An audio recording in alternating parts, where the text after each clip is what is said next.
Good morning and welcome back to the One Celtic Fans View with myself, Baz, and all you lovely people in the chat already this morning, 9 o'clock in the morning, and there's quite a lot of people online, which is absolutely fantastic, and I absolutely love it. There's a lot of news kicking about with Celtic this morning. One is the big one.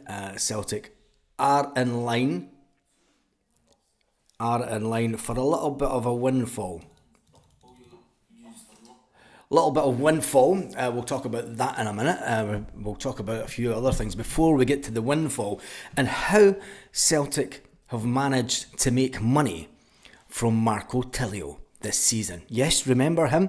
Remember Marco Tilio, the Australian winger who came to Celtic where he was going to take Scotland by storm, and he went back to Australia with his tail between his legs.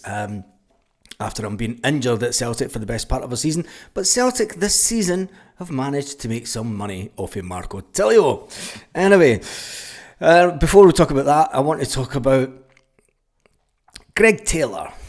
Yes, I'm going to talk about Greg Taylor, and I'm going to show you a heat map. Greg Taylor's been getting a lot of stick, and when you see the heat map of Greg Taylor, and a lot of people have been saying on the channel, can Greg Taylor play the position that Callum McGregor plays?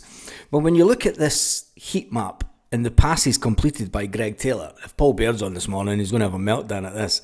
But you look at the passes played by Greg Taylor and the position that he plays, you could almost say that he's pretty much playing the position that Callum McGregor plays already.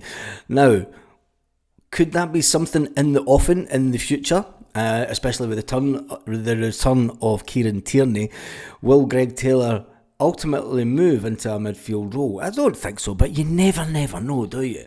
I still believe that Greg Taylor will leave at the end of the season, but it was just an interesting one that he completed 69 passes. This was the passes that he completed, and if you look at the positioning of Greg Taylor, he wasn't really a left back, was he? He is playing more in that midfield role. So it's just an interesting little one that I wanted to start off the video with this morning, is the fact that, Greg Taylor does do a lot. How much of the channel has been dedicated to Taylor? He should play in centre mid. He's too wee. He shouldn't have played centre mid. He's too wee. But there you go. It's just a comment. It's just a passing comment. The fact that he is a player that is creating a lot of headlines when it comes to Celtic. Anyway, another Celtic headline that is out there. There was a tweet put out by, and there's nothing better. There's nothing better than Celtic upsetting the British establishment, and especially a British establishment newspaper like the Mail. Yes, the Daily Mail. The Mail Sport put out a tweet saying, "Sorry, Brendan, but this must be the most tedious treble of all time. Yes, because their beloved club that paid no tax and went into liquidation and died is nowhere near Celtic, and the current formation of Sevco is also runs. They're nowhere near Celtic, and they're putting out tweets saying, sorry Brendan, but this is going to be the most tedious treble of all time. Because Celtic are listen, it's not our fault that we play in Scotland, it's not our fault that we play the teams that we do, and a treble should be celebrated no matter who it's against. And I'm sure if it was the Sevconians that were managing to do trebles, I'm sure that the Mail Sport would be all over it, like a bad smell. But anyway, one person that came out and had a bit of a go was Robbie Fowler, of all people. Robbie Fowler, yep, him that ran along the line pretending he was snorting a line of coke off the line because he had a bit of a habit back in the day, has basically told the media to shut up, to shut right up. Every club everywhere would take a tedious treble every season, said Robbie Fowler. Robbie Fowler hitting back at the mainstream media in England, and I think it's absolutely fantastic that every club everywhere. It doesn't matter what country you play in. It doesn't matter what league you're in.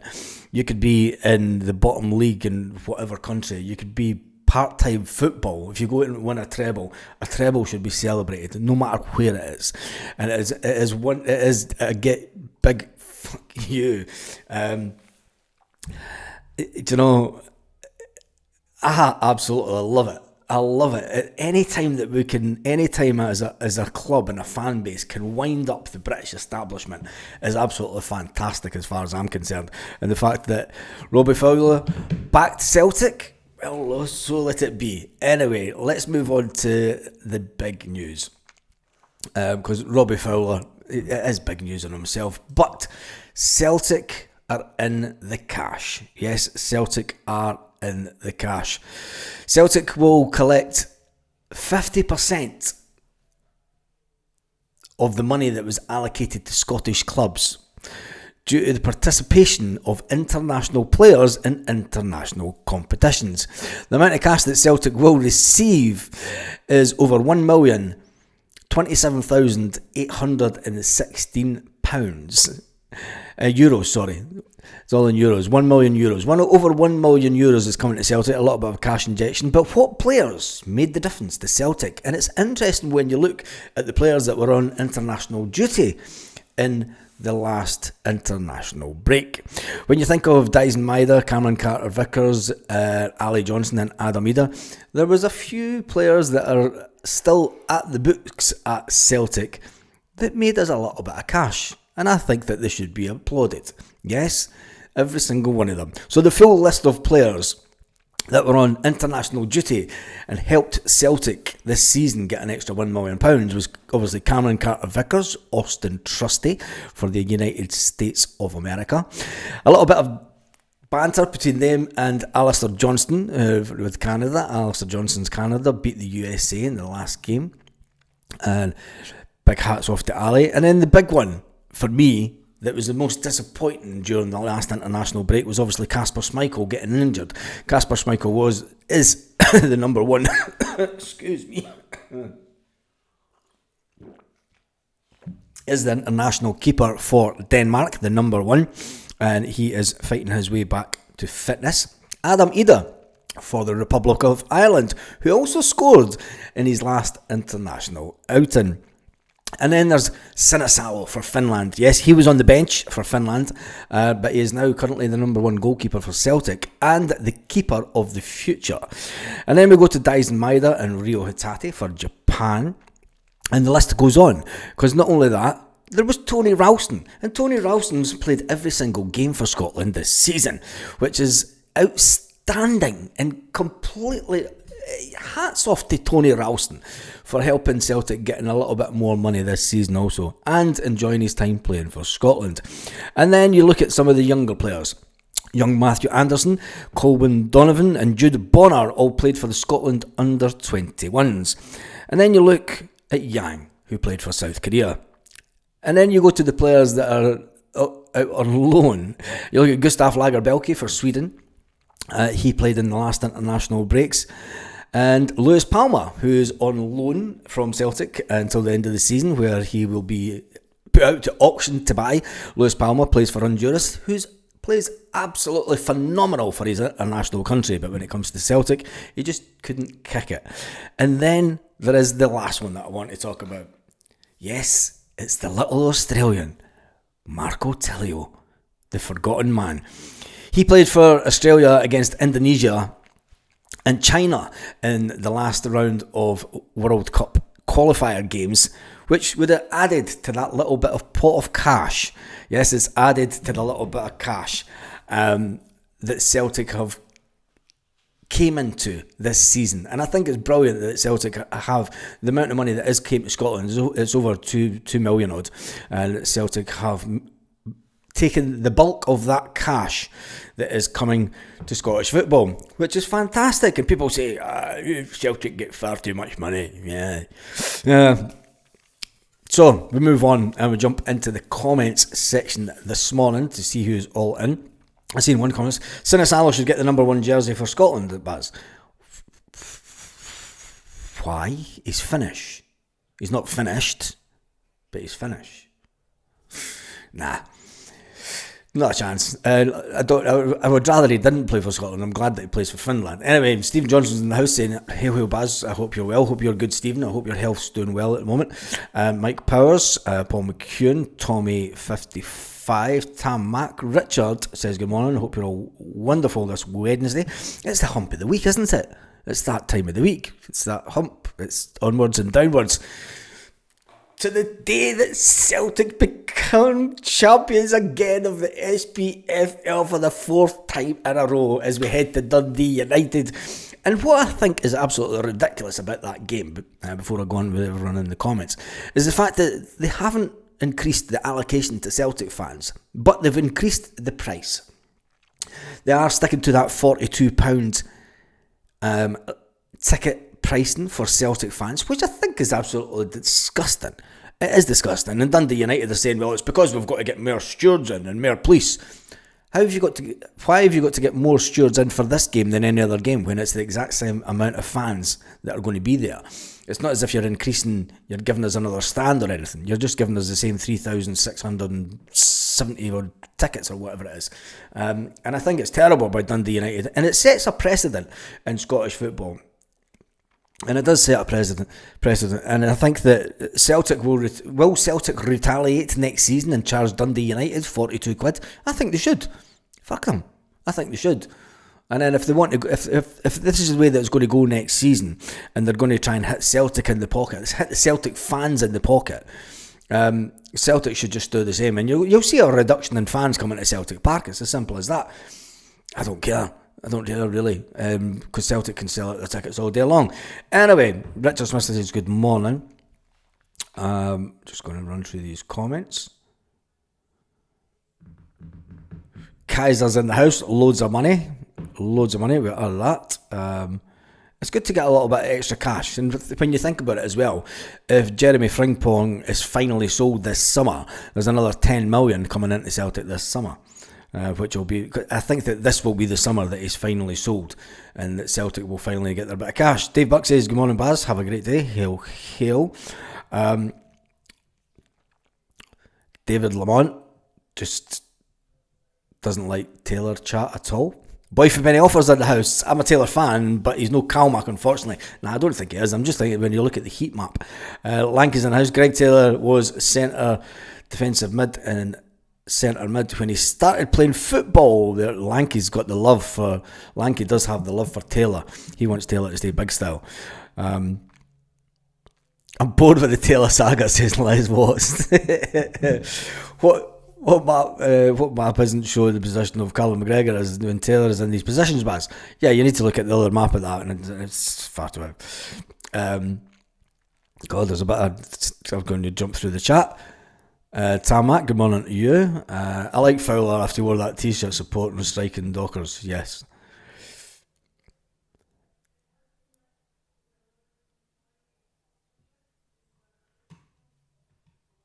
Just jump through some of these. Get to the end ones. Keep Forrest for our next game. I think it'll be the same team. The same team that started the game at the weekend at Hampden will be the same team. It'll be the same team that starts this weekend up at Dundee United. Gus says, thanks, Baz, I left my coffee in the kitchen because you started drinking yours. And it's now cold. I do that most mornings. I just seen a comment there about Lewis Palmer is heading back, no contract. I don't think he'll be heading back. I think he'll be sold before pre-season begins. His agent is actively looking for another club for Lewis Palmer. I know that the Greeks don't want him, but there are irons in the fire, as they say, and his agent is one that is actively looking for a new club for Lewis Palmer. So fair play to him.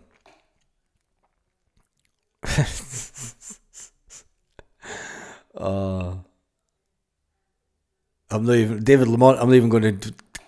I'm not saying your comment out loud because it just adds to the fire. We might be loaded, but we need to splash the cash. Look how we ended up. Yeah. Talking of Forest, how well have they done this season? Are you talking about James Forrest or Nottingham Forest? James Forrest has done fantastic considering that he still needs to score this goal. Anyway, that is all about the news this morning. It's fantastic that when you think of the fact that Marco Tilio hasn't been at Celtic for two years now, is it? He's been out on loan. It's been 2 full seasons that he's been away back to Australia. Will he ever come back to Australia, or will he be sold to Melbourne City? It'll be interesting to find out what happens with him this summer. Because, I mean, if we're on the look for a winger, Brendan Rodgers just mustn't rate him at all. And it's one that Ange brought over from Australia. Anyway, and there was breaking news last night that Ange is going to leave. Throwing a vape at a player, 108 community service, throwing Buckfast bottle and £300 fine.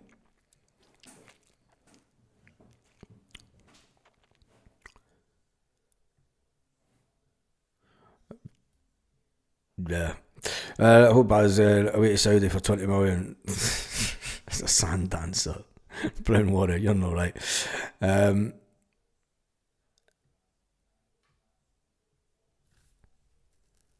got to get the cash if GT scores. And Leicester's with a lot of shite. Yeah, Peter King did that. I've said this before, Peter, and you know, when you see some of the players that have left Celtic in the last couple of years, see that player from Stoke who plays like Kuhn, in my opinion, Lanky says. Yeah, I mean, Ange did leave us with a vast squad, and some of them just weren't up for it. Anyway, there's not a lot of news kicking out this morning. We will start talking about tonight, the game this weekend. I see that there's a few people now starting to talk about if we can't get Mateus from Brøndby, should we go back for French Eddie? French Eddie, who does have 1 year left on his contract, but French Eddie's on a massive 70 grand a week. 70 grand a week. Mateus Vitsgarden would be coming to Celtic and would be getting a pay increase. Would French Eddie entertain coming back to Celtic? Let's face it, he's going to have to go back. You can actually just see it happening, coming in on loan for a season. He's never been in the team at Leicester since before Christmas. He needs to go back to Crystal Palace, and Crystal Palace saying, look, if he can't get in the Leicester team, why should French Eddie come back to Crystal Palace and get in the Crystal Palace team? I just think it's I just think it's weird. And should he then get a chance to come to Celtic? I'm not too sure about it. He's at the age where he's 27-year-old, and you're going to say, look, we're bringing back Kieran Tierney, who's 27. But anyway, we move on from that. I don't think that he, Kaiser, but I just don't see it. I can't see. It would be a massive change. This is why I've got my doubts about French Eddie coming back to Celtic. He's at the wrong age. He could come back and do a job, right? But he's at the wrong age for Celtic to get any financial gain out of him. We've made the money that we're going to make out of the player. You would be bringing him back to just try and score goals. But the Celtic hierarchy, we spoke about this last night on the live. I think that there's a bit of tension between the Celtic power brokers, Peter Lawwell, Nicholson and Chris Mackay and Brendan Rodgers. And I think there's a bit of a stalemate in the way that they want the club to go. Nicholson and Co will want Celtic to go out and get a youthful player that they can make better and sell on. Brendan Rodgers will want to bring in somebody that's got a little bit of experience that he can trust, that we know that we can maybe do a job for us in the Champions League. And that's what it's going to come down to. French Eddie is going to France, says Big Rabbi.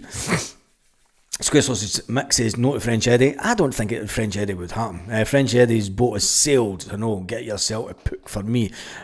For me personally, it's a no, but there is some people talking about it. We've already brought back Brendan, now it's KT. What's next? Eddie and Stuart Armstrong, says Lanky. Oh no, not Stuart Armstrong. Don't put that one out there again. That was doing the rounds last summer.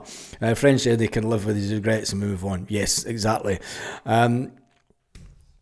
God, they're all saying no to Big Eddie, yeah? A lot of the Spurs fans are complaining that there was no plan B from Ange.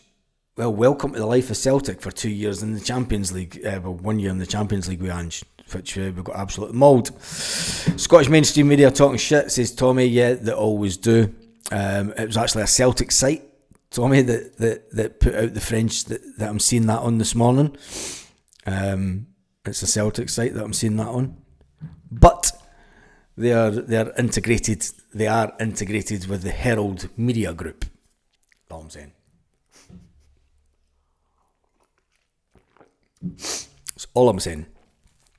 Anyway, that's us done and dusted for this morning. Just quick ones in the morning. Spot on, Celtic fan base losers. Yes, they are. That lot that Ange went to. I did say that Ange should never have went to Spurs. I said that at the time. I mean, I done a video saying that Ange wasn't going to go to Spurs because I genuinely thought he wasn't going to that club. You know, it was nobody was ever going to win at that club. And if he does go on, and it would just be typical Ange. We'll finish off the video just talking about it briefly. It will be typical Ange to get to the Europa Cup final and win the Europa Cup final. I think that would be just so typical of his 2 years in a club that he says that he always wins something. And if it does happen, fair play to Ange. Fair play to Ange. I know that he left Celtic in a bit of a, but I think that we've moved on from Ange and we're in a better place. Anyway, on that note, Ange took the deal I offered him outside Ibrox. Yeah, I remember that, Kaiser. Have a fantastic day wherever you are, Celtic fans all around the world. Make sure to join us tonight, 8 p.m. Celtic Park time. It is the midweek, it is the hump of the week, and make sure it's one day closer. We could start talking about Dundee United away. And I wonder what team will play this weekend. Anyway, have a fantastic day, Celtic fans, wherever you are, all around the world.